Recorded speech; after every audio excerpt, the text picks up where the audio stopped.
et la vérité vous affranchira. Je vous salue. Soyez bénis. Nous allons rapidement entamer la 5e partie de notre enseignement qui est mieux te connaître pour mieux vaincre l'ennemi.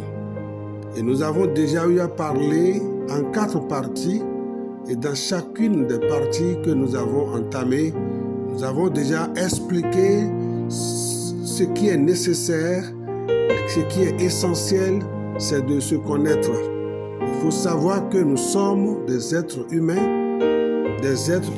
hommes ou femmes, mais composés de 3 parties, dont le principal est notre personne spirituelle, notre côté spirituel qui est nous, notre homme intérieur. Nous avons déjà parlé de ces choses. Et nous avons une âme. Et dans l'âme, nous avons, pour mieux expliquer, pour que ça soit tellement terre à terre à comprendre, nous avons détaillé un peu ce que nous appelons l'âme dans notre enseignement. Il s'agit de la volonté de l'homme, il s'agit de l'intelligence de l'homme, c'est-à-dire sa manière de réfléchir et de penser, il s'agit des émotions, il s'agit des sentiments, tous l'ensemble de ces choses que se trouvent dans l'âme.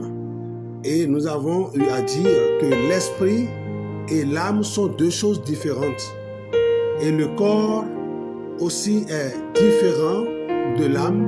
L'âme est différente de l'esprit. Donc nous sommes un être complexe.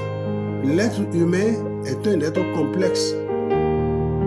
Nous sommes tripartites, c'est-à-dire que nous sommes composés de 3 parties essentielles et la Bible arrive à distinguer ces 3 parties en nous.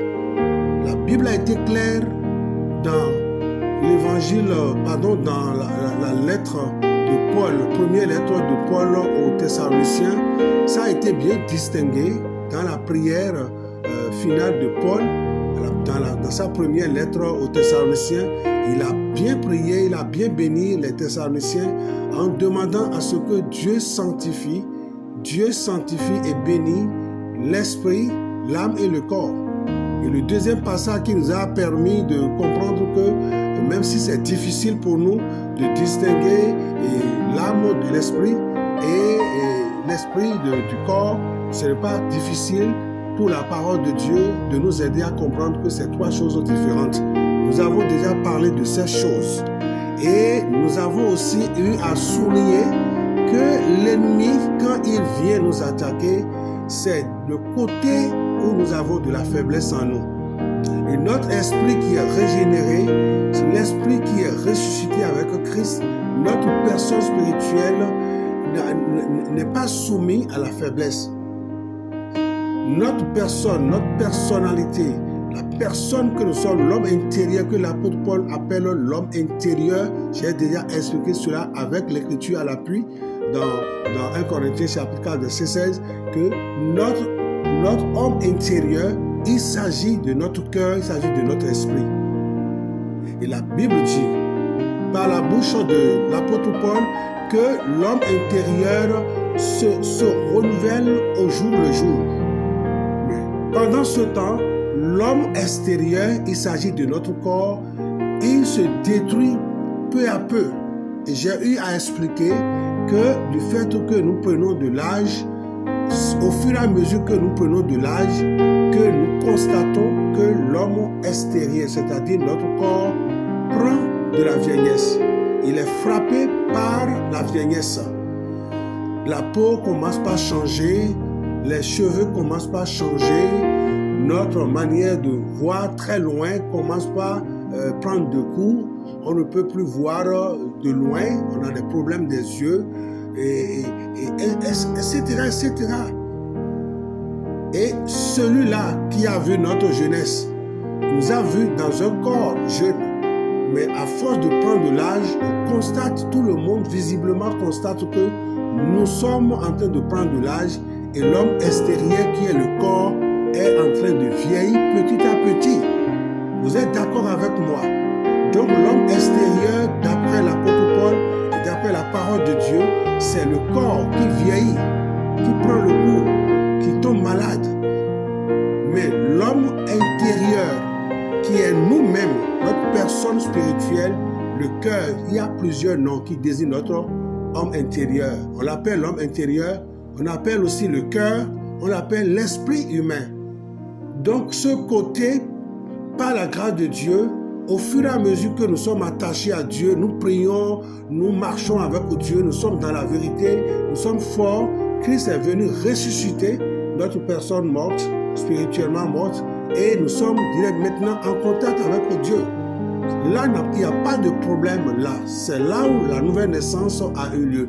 Nous allons encore répéter certaines choses qui sont déjà expliquées, mais c'est toujours bon de répéter certaines choses jusqu'à ce qu'il y ait la compréhension. Sinon, beaucoup seront flous, ils seront confus dans ce qu'ils sont en train d'entendre par notre enseignement. Mais rien n'est compliqué. Le problème est que nous ne sommes pas habitués à ces genres d'enseignement, à ces genres de la vérité, de la parole de Dieu. On est beaucoup plus habitués à des enseignements, chasser les démons, proclamer la mort de nos ennemis, proclamer la prospérité, et je ne suis pas que je suis la tête. Ce sont ces choses que des années nous ne cessons de répéter et on est resté là très longtemps au point où la connaissance n'a pas évolué. Ce qui fait que dès qu'on entame un nouvel enseignement, un peu de ce genre, beaucoup ne se retrouvent plus parce qu'ils ont l'habitude de rester à la même place. Leur connaissance a été stagnée et ils ne veulent pas connaître mieux et avancer avec le Seigneur. C'est ça le problème. C'est ce qui nous pousse à répéter sans cesse les mêmes choses dans cet enseignement jusqu'à ce que vous ayez la compréhension nécessaire de notre enseignement. Donc, nous sommes ressuscités avec Christ. Nous sommes nés de nouveau. Nous avons reçu le salut. Nous irons au ciel. Nous attendons le retour de Christ. Chose normale. Mais c'est au niveau de notre personne spirituelle. C'est notre cœur qui a reçu la nouvelle naissance. C'est notre esprit